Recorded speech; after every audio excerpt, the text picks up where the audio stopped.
നമുക്ക് കറി വെക്കാം. മത്തങ്ങ നമുക്ക് കറി വെക്കാം. പിന്നെ മുറിച്ചിട്ട് കറി വെക്കാം.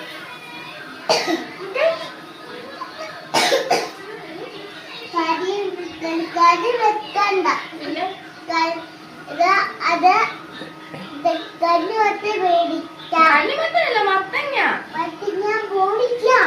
പൊളിക്കാം. വാ പൊളിക്കാം. മുറിക്കാം നമുക്ക്.